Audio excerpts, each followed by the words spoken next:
I'm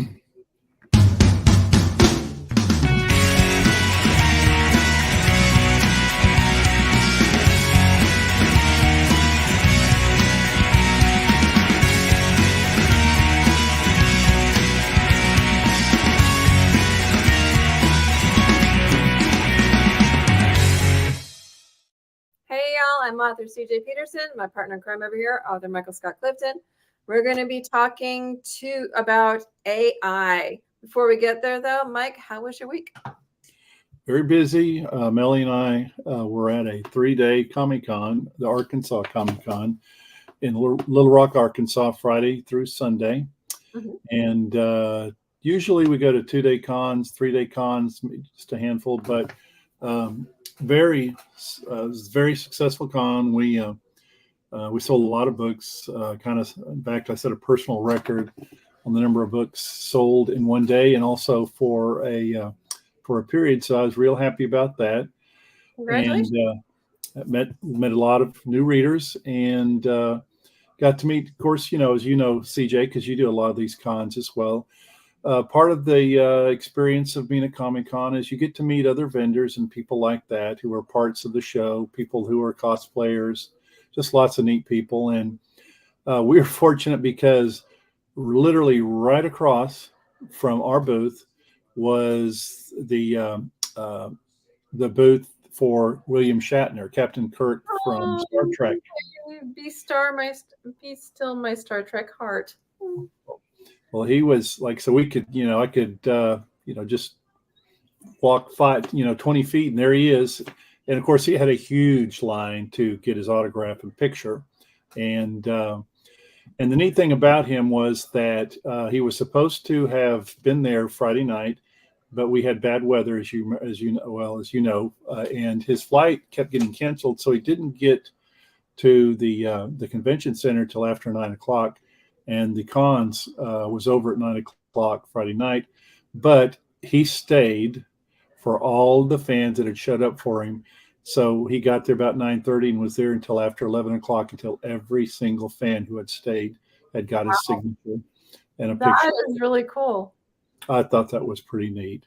That is very cool. And I got to say, he looks, Captain Kirk, William Shatner, for a 92-year-old man, he does not look it. Guy looks 20 years younger than 92. So he's got a lot of energy. And like I said, we had a really, really good Comic-Con and really enjoyed that. And then next, a week from this coming weekend, we're going to be in Fort Worth at the Cowtown Comic-Con. And what the Will Rogers, it's not the Coliseum, it's the Event Center. They've got 3 there. And the one we're at is the Will Rogers Event Center. So that'll be a 2-day con, and Melly and I will be there. That will be September 30th, which is a Saturday, and October 1st, which is a Sunday. Mm-hmm. And hope to have a good time there as well. And very important, and I want to thank you, CJ, for helping with this. Mm-hmm. My newest book, Pringle Prawn, will go live on September 19th.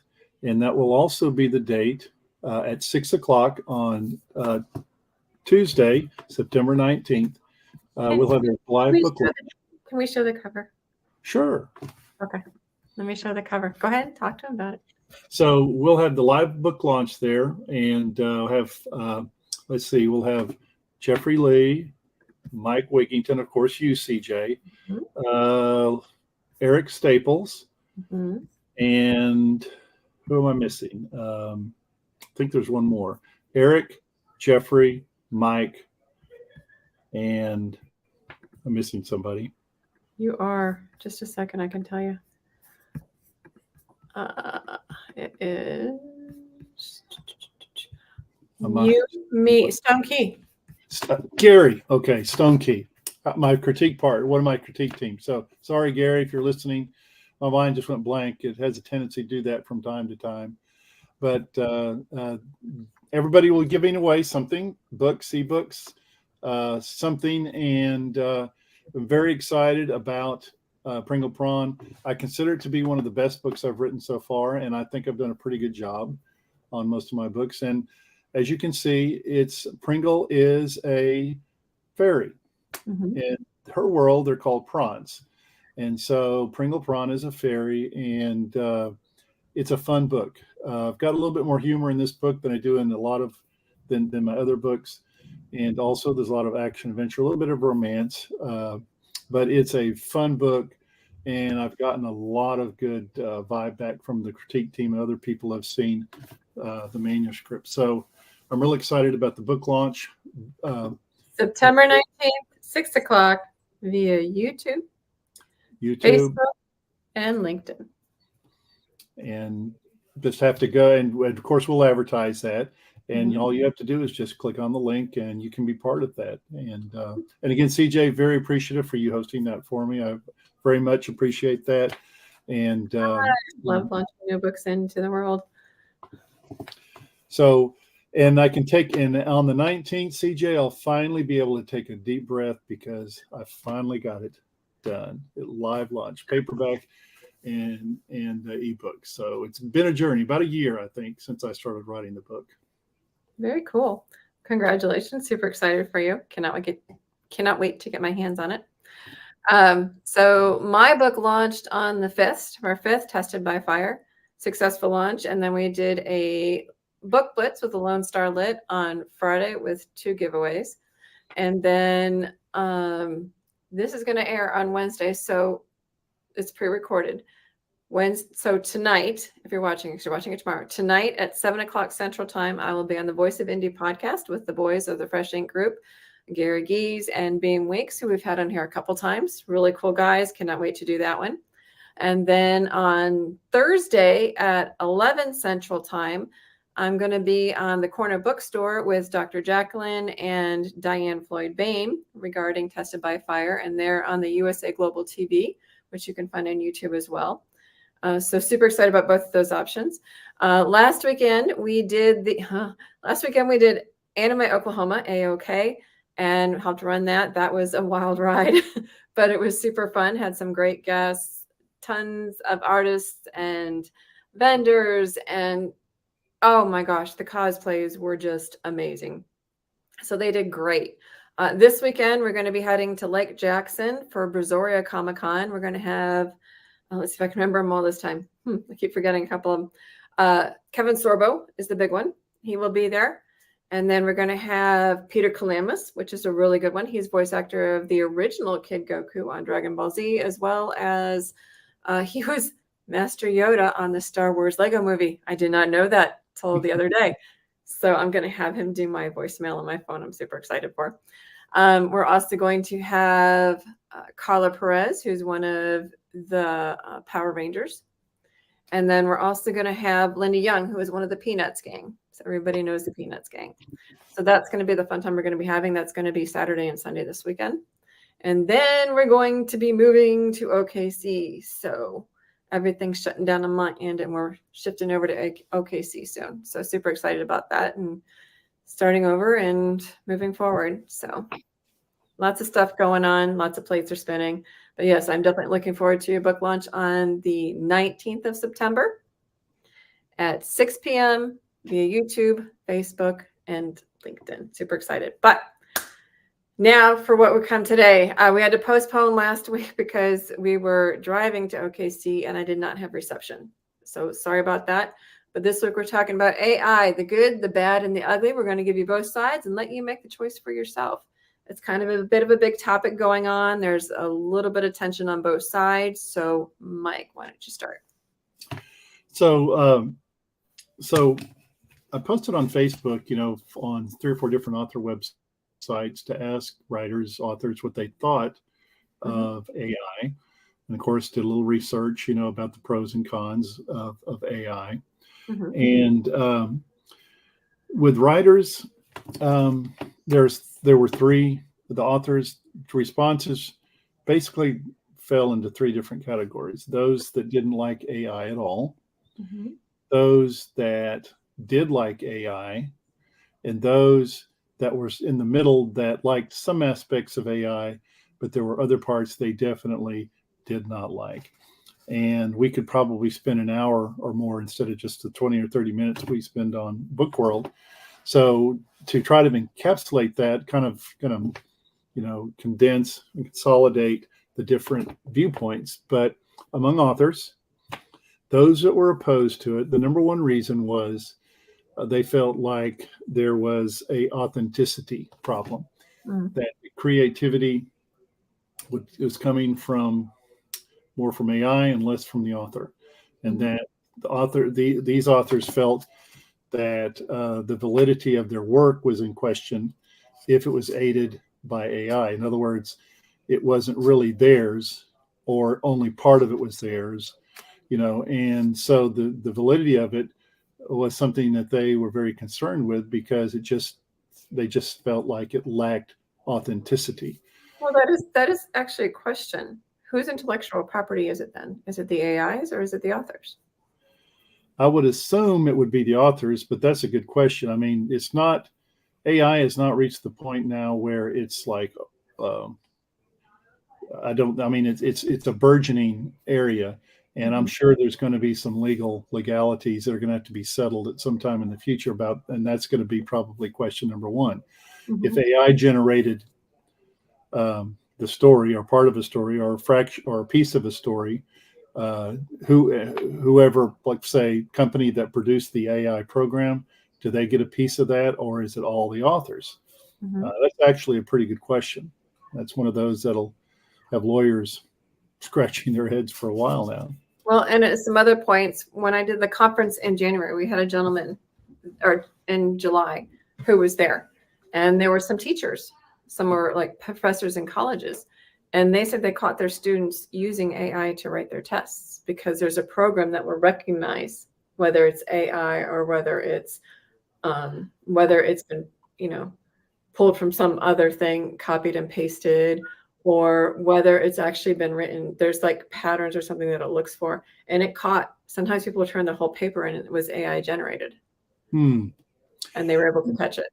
So plagiarism is one of the cons of AI, because you never know where they're pulling, the AI program, whichever algorithms, whatever they use, you never know where they're pulling that material, that content from. Which again affects intellectual property. Exactly. The other view of authors that liked AI, they liked the convenience when they reach a phrase where they don't quite know how to complete a sentence. For example, AI helps them with that. Gives them suggestions that they might use. It helps. Of course, we use Grammarly a lot. I think most people use Grammarly, and I would say, if you go by the strictest sense of the word, Grammarly is kind of an AI product as well, because it will make suggestions on to replace words or even phrases.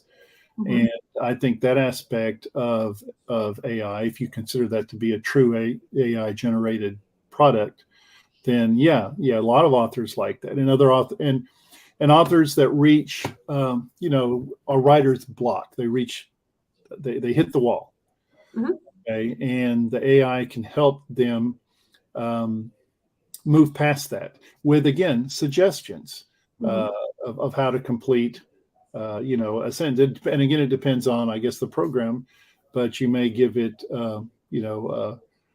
with AI. I don't use AI. I do use Grammarly.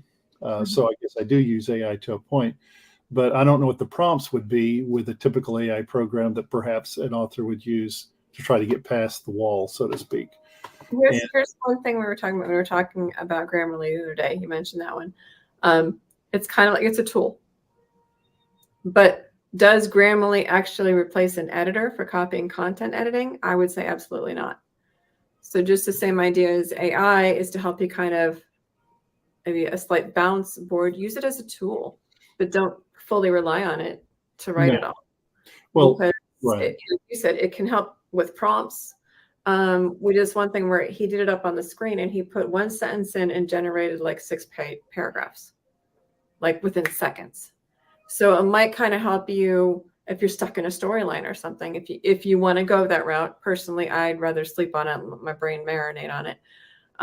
But some people, especially if they're on a deadline, may need something generated a little bit quicker. It just depends, but it should not take place of the human heart and mind. That's my thought on it. but it is a tool, and if used properly. Some of the things that we looked at, it can help teachers generate tests. It can help, like, for example, and on the author side of it, if your stuff is on the AR reading list, you have to create a test for that book. It's like a 10-question multiple choice test, because I've had to do it for multiple books of mine. So it might help you in generating questions regarding a test for a book. So, I guess and the thing along that line too, CJ, is that as an author, sometimes you want sentences that are not grammatically correct. mhm. You don't want the comma. You want the emphasis on another word, and technically it's not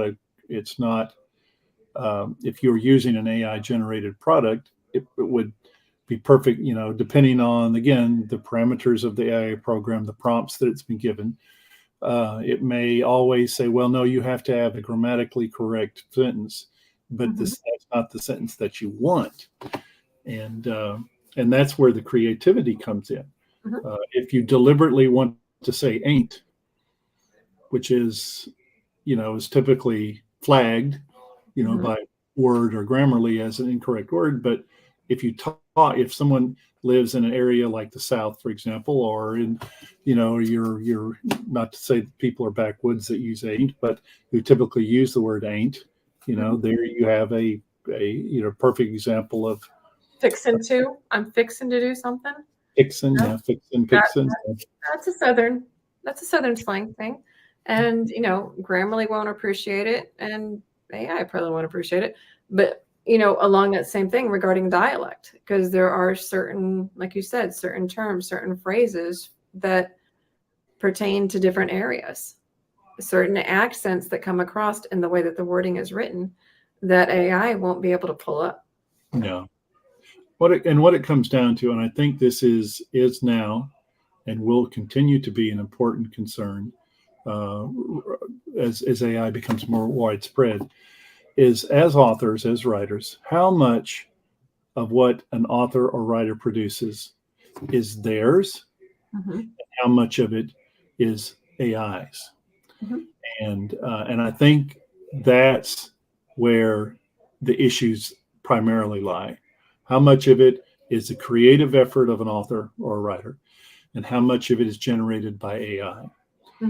And there's a certain one thing I have learned, not just in writing, CJ, but in life in general, is that generally, if you have the shortcuts that you take, more often than not, don't work. Shortcuts in life, shortcuts in your personal life, in a job, in the work that you do, more often than not always, more often than not, they just don't work. And AI is a shortcut to creating a written product, be it a scholarly document or a full-fledged novel. Well, and it doesn't replace the creativity, because how many twists and turns come out of our devious little brains? Right. AI can't produce that.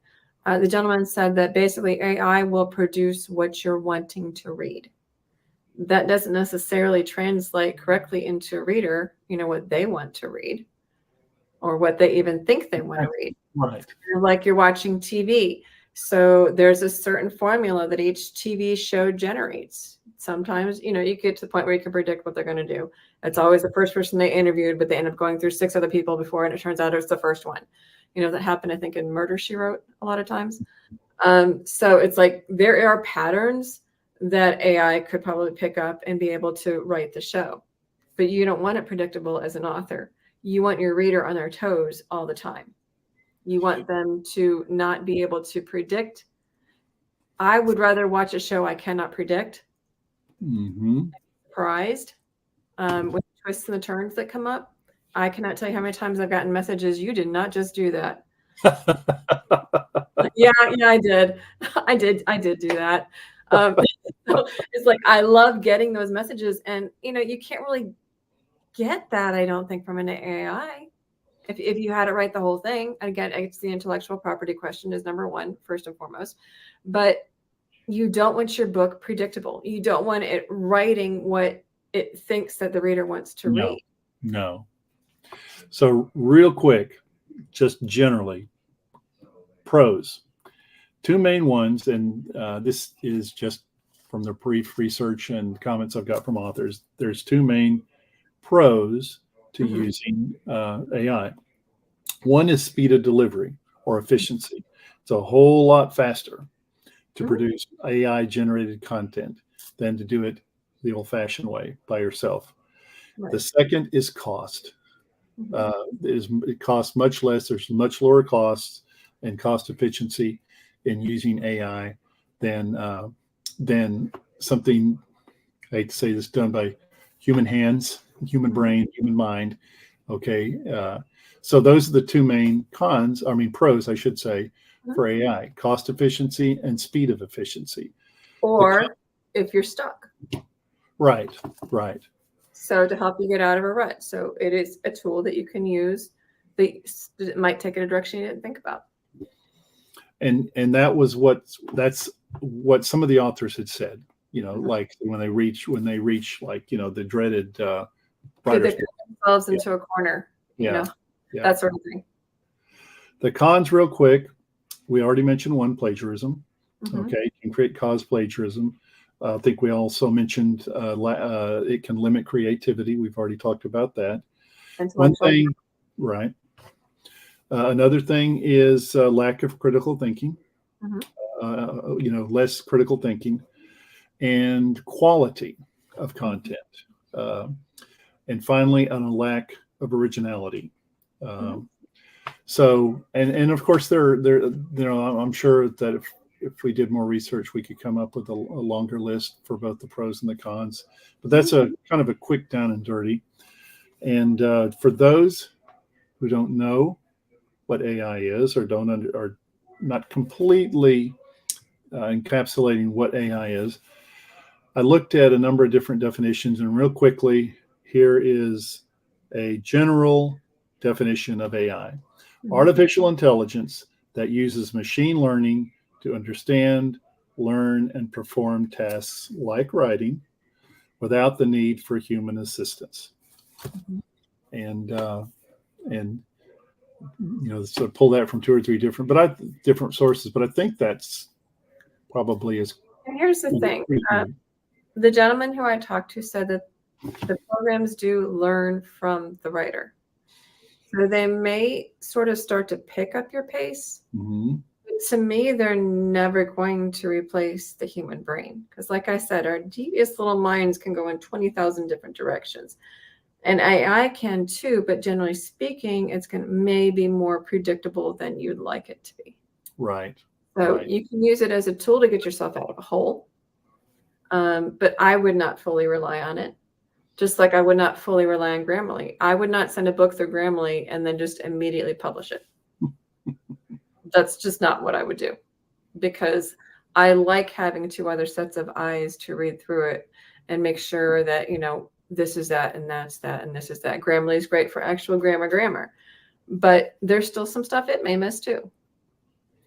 Well, the writer's strike and the Hollywood, or the writer's strike, which has affected movies and television shows and streaming services. The Writers Guild of America has said that AI threatens their livelihood because it's their companies, producers, studios are using AI to supplant some of the writing that they would get from the WGA, and using that to fill in, for example, why they're on strike. But even if they weren't on strike, their concern is that they're relying more and more on this artificial intelligence, this tool, to produce the scripts, the content of their shows, and which means there's less need for writers. All I'm going to say is this: I saw that movie; it did not end well. So, watch how much control you give to artificial intelligence. That would be my biggest caution: is use it as a tool. Don't fully rely on it. And I totally support the Writers Guild, because they make a valid point and they're making it quick. Because I promise you, AI could not have written Stranger Things the way that they wrote it. That's just. So don't give up originality. for time and predictability. That's, to me, that's a no-brainer. But there are useful tools, useful ways that you can use that particular tool. It is a tool, and it needs to stay a tool. And that's the thing that they need to look at. Exactly. I guess in a perfect world, AI as we understand it today, and who knows what it'll be like 5, 10, 25 years from now. But in a perfect world, AI would be a tool, as you say, CJ, to assist a writer, an author in writing, but doesn't supplant the writer or author. It's just a tool, something that you use to finish the task, a task. Definitely. And I'm totally for that. Like I said, we titled it The Good, the Bad, and the Ugly. There is some good, there is some bad, and there is some downright ugly. But you have to decide. You have to look at all of the different aspects. Don't go in closed-minded either direction. Go in and look at the different aspects, the pluses and the minuses, see if they outweigh it. But again, look at it as a tool. Don't look at it as the only way to do it, or look at it as it taking over your writing, because nothing will compete against the human brain as far as I'm concerned regarding stories. I don't think so. But I mean, that's where I'm at. I hope not. Well, like I said, I saw the movie. It did not end well, so I'm not giving it that much control.